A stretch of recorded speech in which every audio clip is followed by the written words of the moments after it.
Now, let's install the system. We'll do it in the VirtualBox.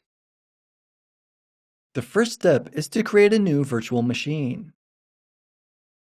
We click the New button, and a user-friendly wizard appears that helps us prepare the machine. The machine's name can be anything. Let's call it, for example, Fedora Linux.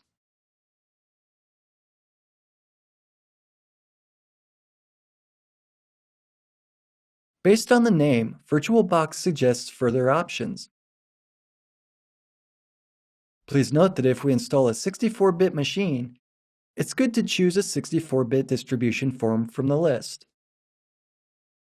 On a 64-bit virtual machine, we can install any system, 64 and 32-bit. On a 32-bit machine, however, we can install only 32-bit systems, just as it is on a real computer. After selecting the distribution, we click Next. The next window lets us define main memory. The default settings are okay. Though 1024 megabytes, or 1 gigabyte, is a safe range, which would let us work comfortably on our virtual machine.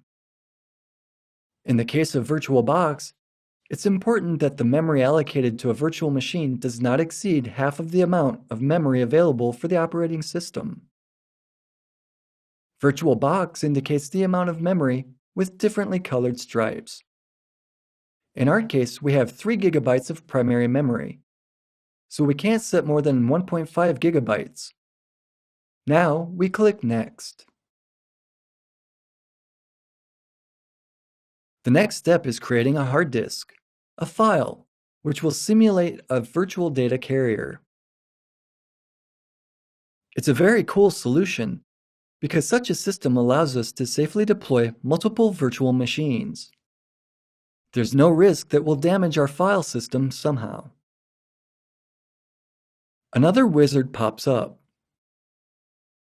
The drive type does not really matter, so we leave the default option. If we choose dynamically allocated disk space in the next window, then the VM will not use up the entire disk space assigned to it right away.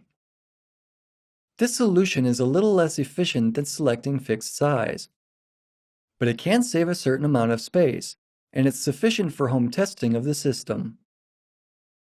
When fixed size is chosen, as the name suggests, VirtualBox will immediately prepare a file of the selected size, which will be used as a virtual disk.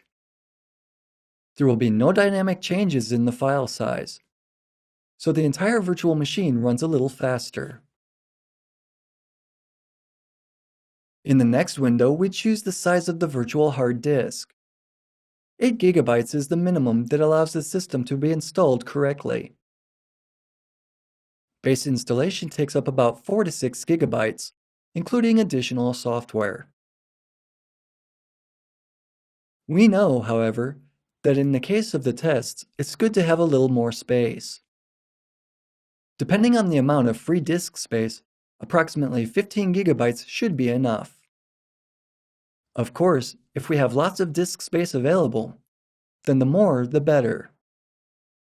Especially in the case of dynamically allocated disk. More space will allow us to avoid problems when we test larger software. In the next window, we click Create. At this point, our hard drive is created, and when we click the next Create, our virtual machine is created as well. By default, the virtual machine's emulated hardware has a single processor, a CD-ROM, a floppy disk drive, a video card without 3D support, multiple hard drives, and a network and sound cards. To enhance our Linux experience, we're going to click on the settings and modify our virtual graphics card.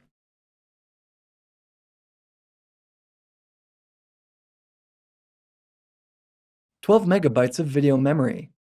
It's a bit of a shortage. The graphic card simulation may not be very effective or refined, but let's use the opportunity that we have and increase the amount of virtual memory to 128 megabytes. One screen will suffice. We turn on 3D acceleration. The desktop effects will work without a problem, and the system will be a little more pleasing to the eye. We can leave the other options unchanged. Now we can start our virtual machine.